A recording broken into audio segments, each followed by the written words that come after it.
Yo, what up, everybody? It's another Saturday, another Mott's West podcast episode for y'all.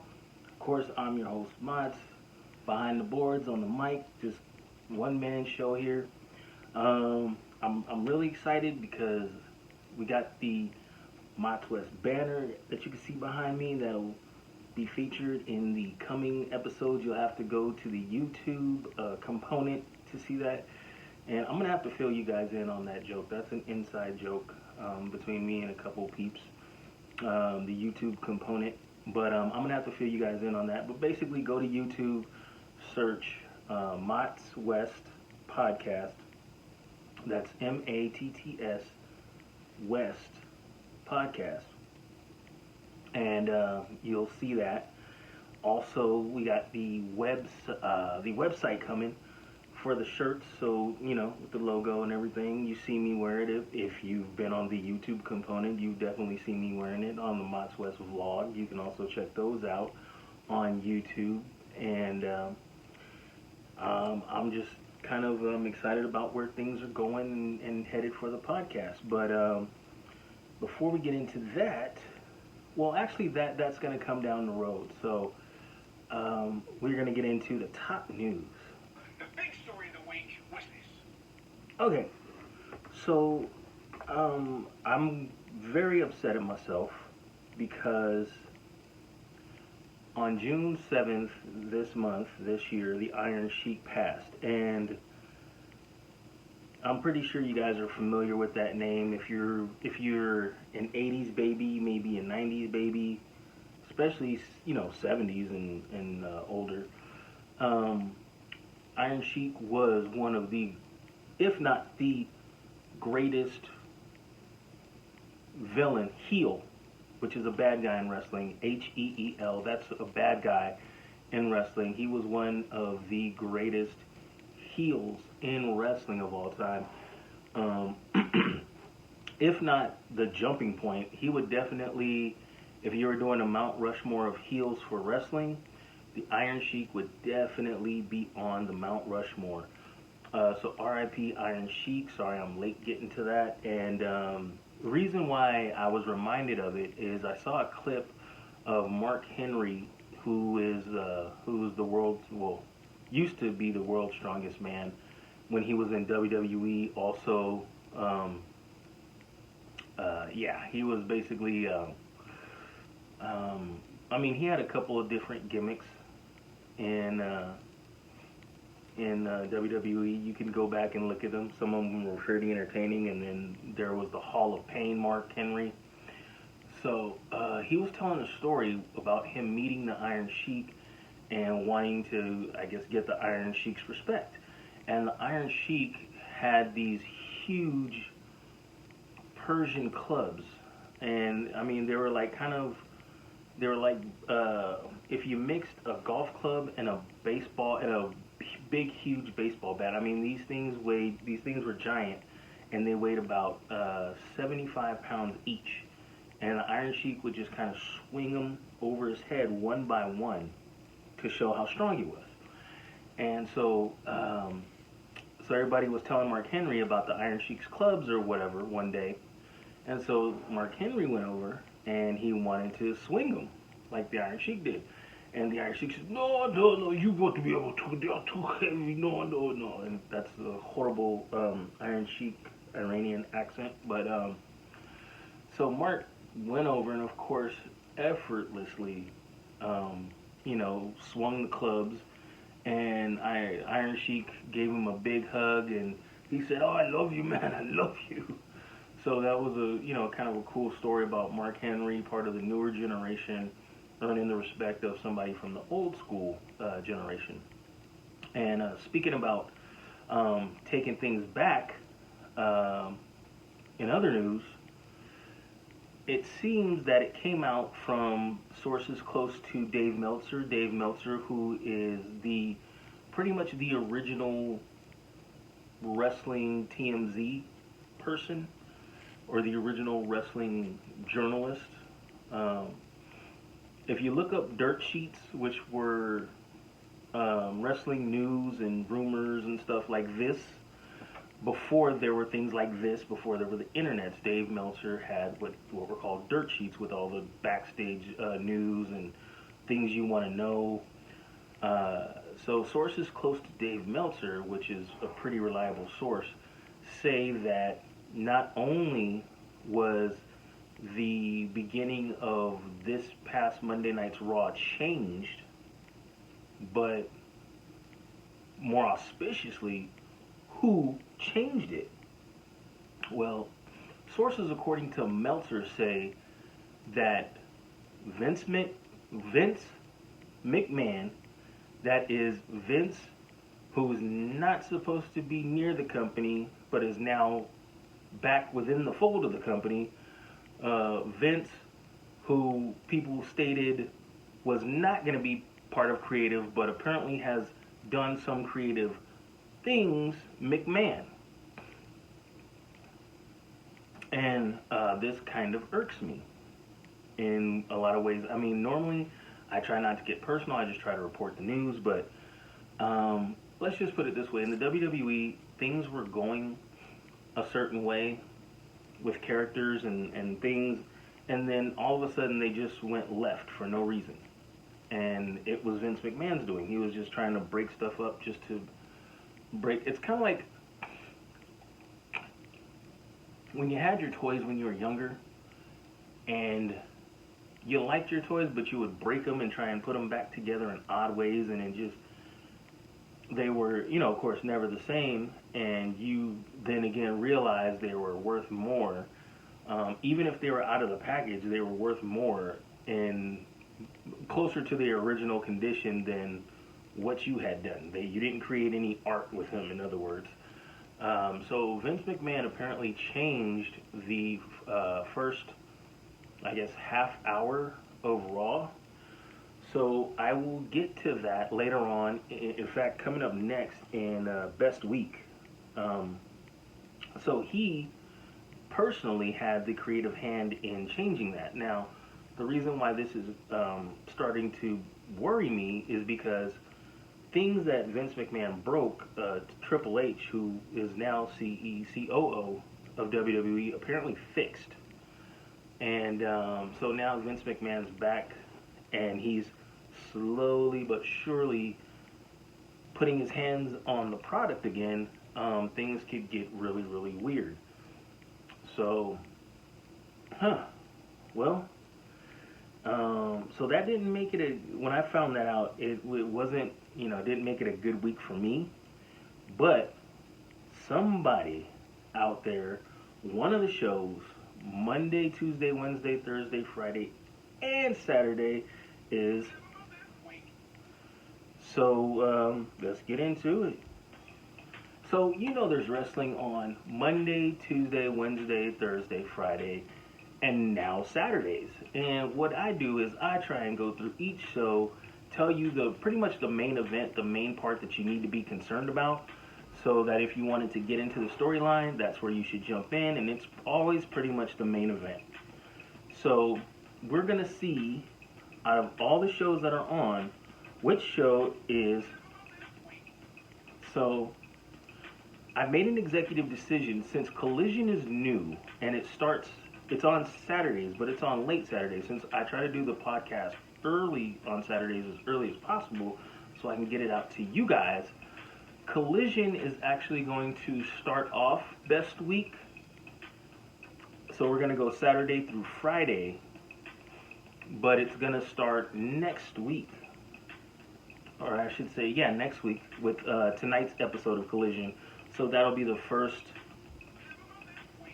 episode I mentioned next week. So we're going to start off Monday night with Monday Night Raw. So as we were talking about in top news, apparently Vince McMahon changed the first half hour of the show. So what you saw on TV was Finn Balor, who is set to challenge Seth Rollins for the new World Heavyweight Championship on Raw, attack Seth right from the gate. Seth was supposed to come out, issue an open challenge. Finn Balor came out and beat the heck out of him. Coup de grace basically is Finn Balor. Coup de grace is Finn Balor's famous move, his finisher. And basically, what it is he jumps off the top rope, both feet onto a person's chest. He did this to Seth Rollins at least 3, 4, 5 times. And it wasn't just one attack. Finn attacked him multiple times. It carried on to Tuesday's episode of NXT, which we don't talk about because it's the rookies and it's not really going anywhere. So, besides anybody on NXT, the reason why I don't talk about it is because they don't stay on NXT. That's like the rookie trial grounds, and normally the rookies get brought up real quick, and the ones that don't get brought up normally get brought up after WrestleMania during the draft. So within about a year, they're all going to be off the show to bring in a new set of rookies, which is why I don't really do it. So the main event of Raw was Kevin Owens, Sami Zayn defeating Cody Rhodes, Kevin Owens and Sami Zayn in a 6-man tag teamed up and beat the Judgment Day, Finn Balor, Damian Priest, and Dominic Mysterio. So this is kind of leading up to things happening at, they're having a UK series of shows and Money in the Bank, which is going to be next Saturday. So, of course, I said, one of the main events is going to be Seth Rollins versus Finn Balor for the new World Heavyweight title. And the real main events are going to be the Money in the Bank ladder matches. And that actually just got interesting because they added Logan Paul to the Money in the Bank ladder match for no reason. So I think when something happens for no reason, it's for a reason. I think Logan Paul is going to end up Mr. Money in the Bank and probably challenge Seth or Finn Balor for a World Championship title, or maybe even go after Austin Theory's U.S. title, because I guess apparently now, if you get the Money in the Bank briefcase, it's for any title, anywhere. Then we move on to skipping Tuesday, and we move on to Wednesday, which is Dynamite. So, AEW is preparing for tomorrow, actually, and Forbidden Door 2.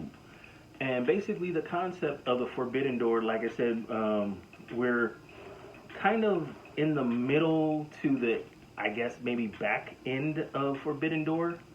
So I think we know the Forbidden Door is going to always be there, of course, but as far as it being showcased and promoted, I think it's kind of, like I said, on the back nine. And what that means is the Forbidden Door is different wrestling companies like AEW, New Japan, Impact Wrestling, AAA in Mexico, Lucha Libre, ROH, of course, because AEW owns ROH now, having stars from different companies compete against each other. Like, you never know who's coming through the Forbidden Door. Which is great because the big part of it is there are a lot of big name wrestlers in Japan that, thanks to the internet, wrestling fans like myself know who they are.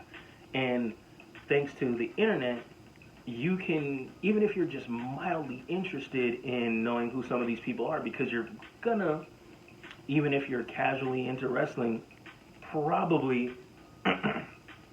sorry, we're doing this live, so I gotta clear my throat.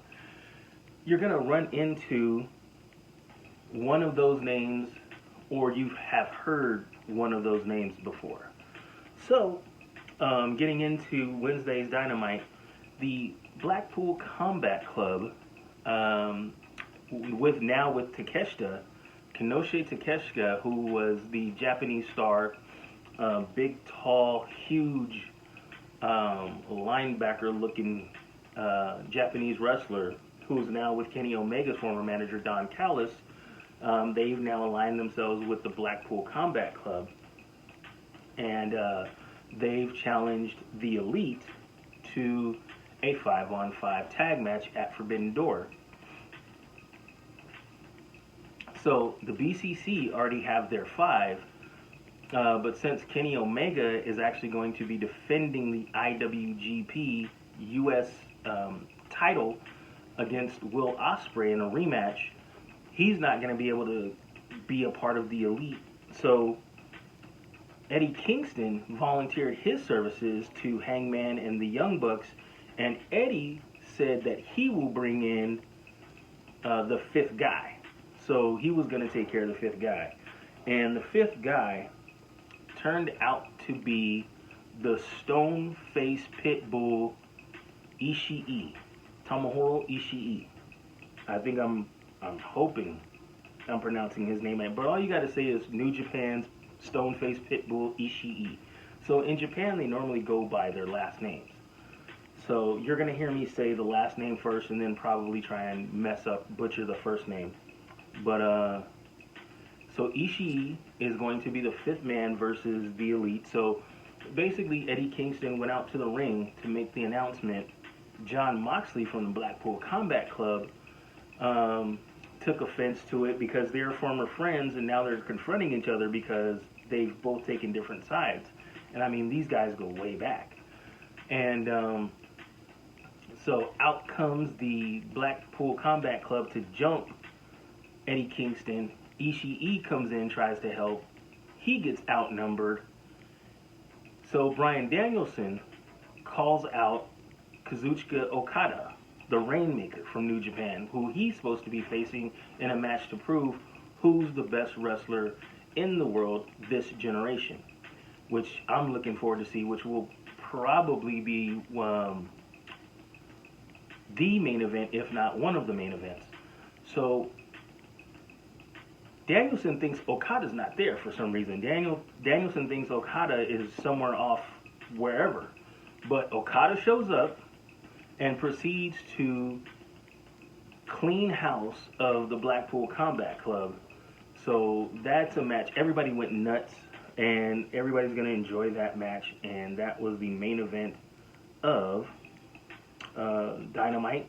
So then we go to Thursday, which is Impact Wrestling. Okay, I like this because they have a Slammiversary coming up in July, and they're making the use. What they're doing is they're spreading the wealth, as I call it. They basically have the main event, but there's another big match, and they're trying to make it just as big as the main event. What I'm talking about is it's going to be Nick Aldis versus the newly crowned champion Alex Shelley, and they're making that the main event. Of course, last week Nick Aldis just turned heel by hitting Alex Shelley with the Impact World Championship, but this week decided to no-show, making that segment kind of minor and pushed aside because normally the people in the main event are always near or around that week's episode's main event match. So Alex Shelley, no Nick Aldis. Nick Aldis just sent a letter with one of his, I guess, publicist friends to read. Alex Shelley took offense to it, super kicked him, dropped him. But the main event was Eddie Edwards and Frankie Kazarian, who were trained by the late great Killer Kowalski, who trained Triple H. You can look him up on Wikipedia, I guess, Killer Kowalski. He trained a lot of legendary wrestlers. They teamed up to take on Steve Maclin and Bully Ray. And one thing led to another. Eddie Edwards is still kind of maybe transitioning from a heel maybe back to a face, because during the match he accidentally kicked Frankie Kazarian in the head, and it was clearly an accident. Bully Ray ducked while Frankie Kazarian was holding him, and Eddie accidentally kicked his partner clearly, and Bully Ray and Macklin pulled off a double team move, flashback to 3D with Devon, and got the win. So this is kind of cool because Bully Ray and Steve Macklin are going to be teaming up at Slammiversary to face the former president who had to take a leave of absence because of his feud with Bully Ray. He's going to tag team with PCO, the Canadian Frankenstein. They're going to have a tag team match at Slammiversary. So they're kind of making, they're spreading the wealth. So I like how they're doing that. That's really cool that Impact is kind of sharing that shine. So, all right. So let's hit it. We got 2 shows on Friday. So let's get into Rampage. Okay. If you've listened to my past episodes of the podcast, you know I've been trashing Rampage. I've been dumping on Rampage because that show, when it first started, like I said, to me, it was like AEW's version of Saturday Night's Main Event. It starts out just like the main event. It's only an hour long, and it has maybe 3 to 4 matches. And normally you put the main event match at the end of the show to close it out, but normally the main event match is the first match, and something crazy always happens. And so you're left watching the rest of the show like, what did I just watch? And then when the actual last match comes around, it's like, oh, okay, that was cool too. So it's kind of like a show with bookend main events. A bookend in the beginning, like a start with a main event, end with a main event. Not so much for Rampage lately. They've just been slapping matches together and said, you guys are on Rampage. For example, actually, this one was kind of a change because with Forbidden Door, there's more talent, good talent, that you could spotlight, especially from New Japan. So the show started out with an 8-man tag team that featured, really it's the Best Friends and Rocky Romero. It's Chuck Taylor and, oh my gosh. Okay. Trent Beretta and Chuck Taylor, the Best Friends. Rocky Romero, Trent and Rocky were formerly Roppongi Vice in New Japan, and that if you're familiar with New Japan, all you got to do is say Yo, and you know who I'm talking about. Yo from New Japan. So they teamed up to take on. They're called the United Kingdom nowadays, but I like to call them the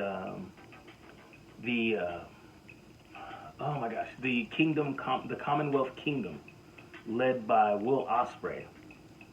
So they took on the United Kingdom, which I like to call the Commonwealth Kingdom, basically members of that faction, Will Ospreay, Jeff Cobb, and one half of Aussie Open, tag team with Swerve Strickland, and they actually got the win. They actually swerved and got the win. So the bad guys, the New Japan bad guys, got the win. And the main event, which was actually kind of a main event, you had Jungle Boy, who will be challenging for the New Japan World title tomorrow, the IWGP Heavyweight Championship, versus Sonata, taking on a member of Sonata's crew, Just Five Guys.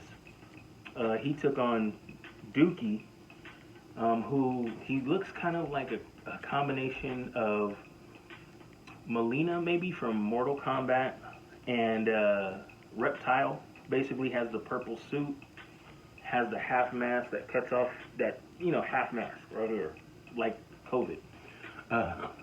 And he has his eye painted. He looks pretty cool.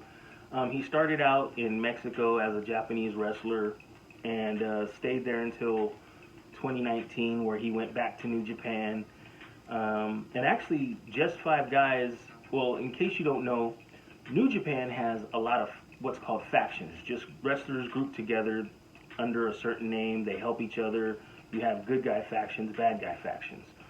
So Dookie was part of one of the bad guy factions called Suzuki-gun. That was formed under Minoru Suzuki, one of the probably best-known names in Japan. So their group recently broke up last year, and so their guys split up, and just so happens that Dookie and another guy from Suzuki-gun joined up with another three guys, and they just formed Just Five Guys. So, and one of the Just Five Guys happens to be the IWGP World Heavyweight Champion, Sonata. And I paused because I said World Heavyweight Champion. I'm talking today. At first I didn't have a lot of energy. Now I got some energy, so I'm talking. So I might go long this episode. So bear with me. So that's the first Friday show. Oh, and I'm sorry. Jungle Boy did beat Dookie, and he beat him using Sonata's submission finisher, which was a big ooh. So Sonata came out in a nice cut suit, came to the ring. Him and Jungle Boy had to stare down to end the episode. So that was Rampage. And of course you have, following the double super kick heard around the universe, the WWE universe that is, last week the Usos finally kicked the head off of Solo Sikoa, their brother, and Roman Reigns, their cousin, who is the undisputed Universal Heavyweight Champion, which set up a civil war between the Bloodline, which is going to happen during their UK tour of shows. It will be the Usos versus Solo Sikoa and Roman.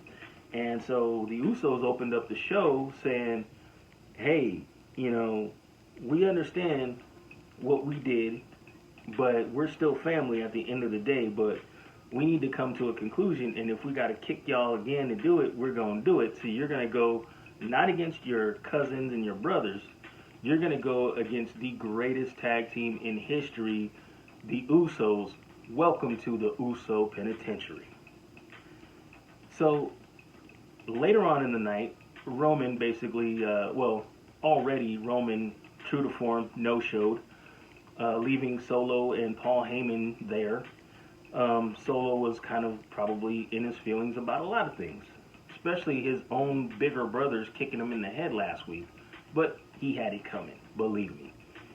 So he ran into Ridge Holland, and they exchanged words. Solo was like, I am not having it. Tonight is not the night, Ridgie. And then proceeded to beat the heck out of Ridge. I'm trying to, select my words carefully. So anyway, Ridge's friend is Sheamus, the Celtic Warrior, and you don't mess with Sheamus's friend. So Sheamus challenged Solo to a main event match that night. So long story short, Solo gets the upper hand on Sheamus and basically knocks his ass through the barrier, and Sheamus is out cold. The referee had to stop the match because Sheamus was obviously just not, it wasn't his night. And when the medical staff tried to check on him or whatever, Solo wasn't having it. He was pissed. So Solo kicked the medical staff off, beat up Sheamus a little bit more, then out come his brothers, the Usos. And they didn't just stop Solo. No. They didn't just pull Solo off and say, hey, what are you doing? No. They full on beat him down to the point where they super kicked him again and did their tag team finisher on them. So it's full on Uso now. But full disclosure, only one show can be living its best week. And I'm not even gonna make no bones about it. I'm not even gonna try and make a. It's AEW all over again because this whole Forbidden Door thing, it's a trump card. It's an ace up their sleeve. Speaking of that, you see what I did there? The ace, Hiroshi Tanahashi, he's going to be facing MJF for the AEW Heavyweight Championship tomorrow at Forbidden Door 2. So AEW as a whole Forbidden Door era viewers, followers, as a whole, fans. We're all. And when we come back, it's going to be some Mott's West Sports, followed by What You Watching, and I got some travel updates for y'all. What up, y'all? This is Mott's with the Mott's West Podcast. If you want to advertise here on the Mott's West Podcast, or run a promo, become a sponsor, have a question, comment, or just want to hit me up, you can find me on Twitter at Motts_West. That's MATTS_West. On Instagram at Mott's West Podcast, or MottsWestPodcast@gmail.com.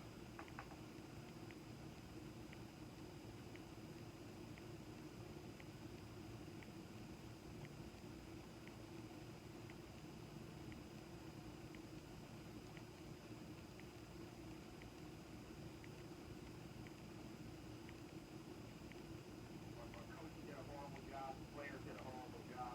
We got our ass kicked. That's the great thing about sports. You play to win. And I don't care if you don't have any wins. All right, y'all, let's get right into it. Again, I'm telling you, I'm long-winded, and this was a huge week in Mott's West Sports where we cover all your West Coast teams, the ones that matter, Rams, Lakers, Dodgers. Here we go. Rams re-signed running back Sony Michel. If you guys remember, the name may sound familiar. He helped the Patriots in the final Tom Brady days, and I believe he even helped them in the Super Bowl, I believe, with another running back, White, I want to say. I mean, you can fact check me. You can at me, at Motts_West on Twitter. Mott's West Podcast on Instagram. So Mott's West, Motts_West on on the tweets. I gave that out right. Man, I'm just all over the place today, but that's because I'm excited. So welcome back, Sony Michel, and actually he was on when he was on the Rams during their Super Bowl run as well. So that's nice. The Rams brought back one of their more steady running backs, I would say, that they found in a pinch. Also, congratulations to Coach McVay. He is expecting his first baby with his new wife. It will probably, we don't have, the people that I heard this from assured me that it was a real thing. Don't have the details. Sean McVay was very kept it close to the chest. He didn't really say too much. I'm pretty sure there's something online that we could look up or whatever. But congratulations, Coach McVay. I'm gonna go past that because I want to get to the Lakers. Thursday was the NBA draft. Lakers had the 17th and 40th pick. They actually traded up from having picked number 47 to get number 40. They ended up drafting a guard out of Indiana, Jalen Hood Schifino. So it's Jalen Hood Schifino, and at number 17, and then at number 40, they drafted Maxwell Lewis, another guard out of Pepperdine. So a lot of people thought that the Lakers were going to, after Chris Paul got traded to the Warriors, they thought that he was going to basically become after they figured, okay, Chris Paul isn't going to become available, so they were going to maybe package the number 17 and moved up to get number 40, use those picks to get another established player. But no, instead they're going to keep the picks.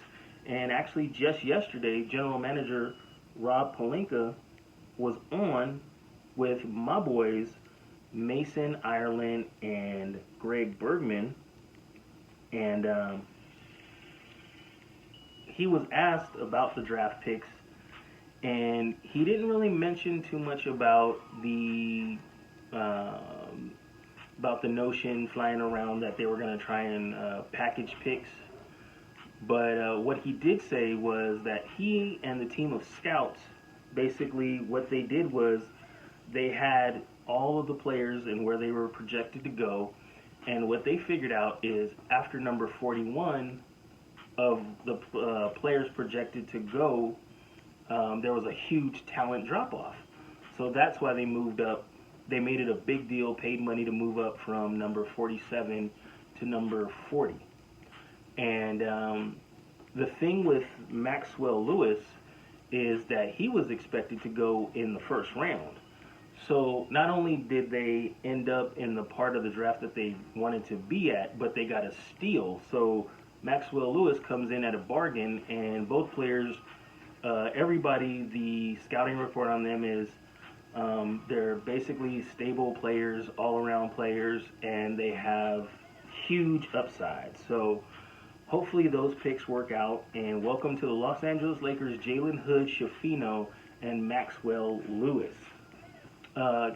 Actually, Pelinka also talked about the new bargaining agreement that's going to start next year, and why you saw these lopsided trades like Jordan Poole and I guess draft picks for Chris Paul, who's aged but has an expiring contract.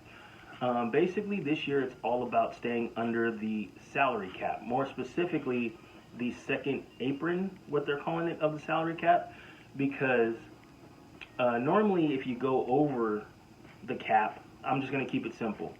You can only spend so much money building your team to pay your players. If you go over that, you're past what they call the salary cap, because they try and make it level playing field for all the teams to be have an equal chance of winning the championship. So if you go over the salary tax, then you have to pay more money to the league on top of that, because you can spend money. Well, guess what? You're going to give us more money on top of that. But now there's a second tier added on that actually penalizes teams by limiting the way they can get players. So basically, like through free agency, through trades, through the buyout market, things like that.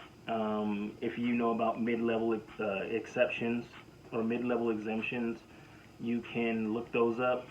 But basically, the second apron of the salary cap takes some of those avenues away from teams to build their teams. So teams are really trying to stay under that.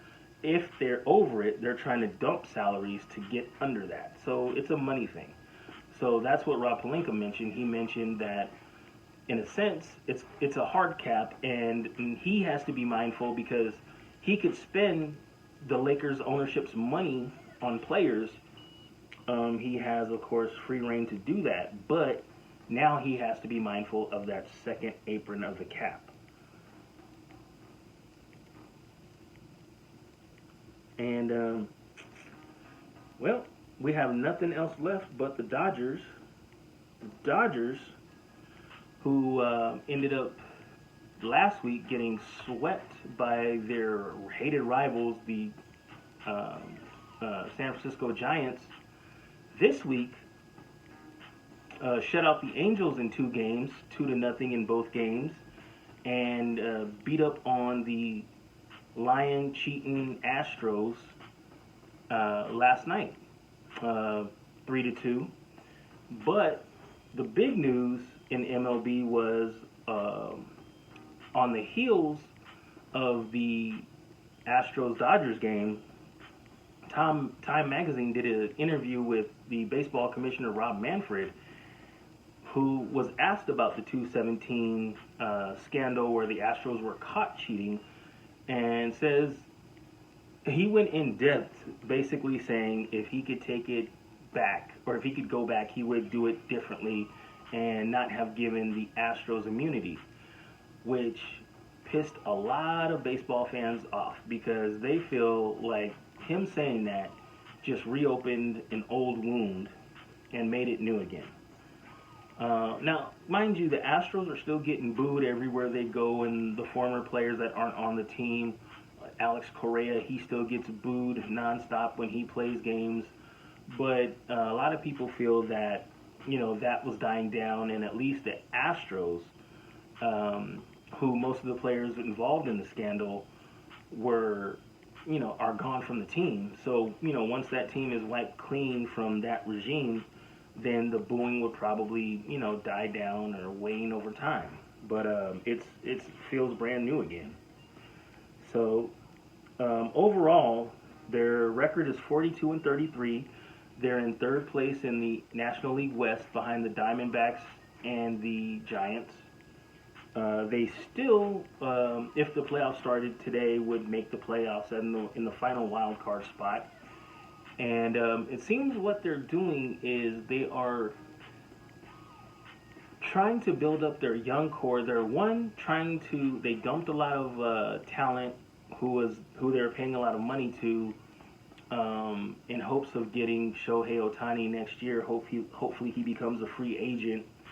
And so they're trying to build up from their farm system and their younger players now this year. So, like I said before, this is kind of like the weakest Dodger team that there's been in probably the last 10 years.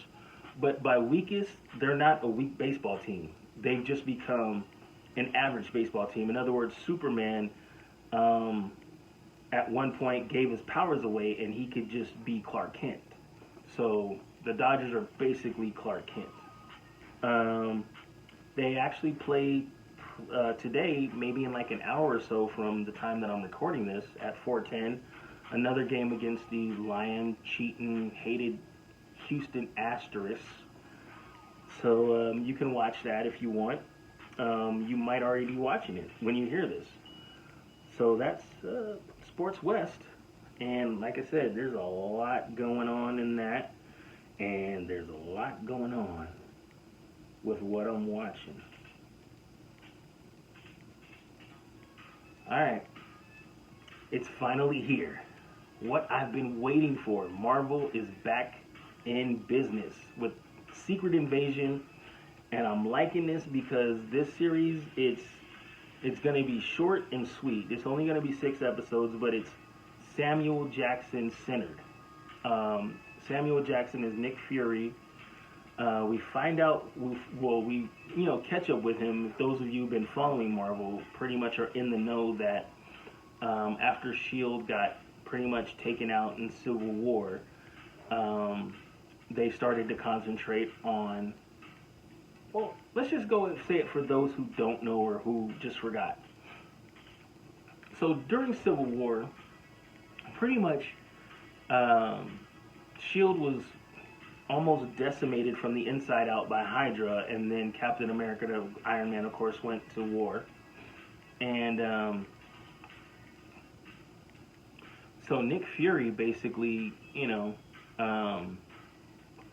that happened, and then the blip happened, and so Nick Fury, it's basically surrounding what happened to Nick Fury, the real Nick Fury, if you know what I mean, post-blip.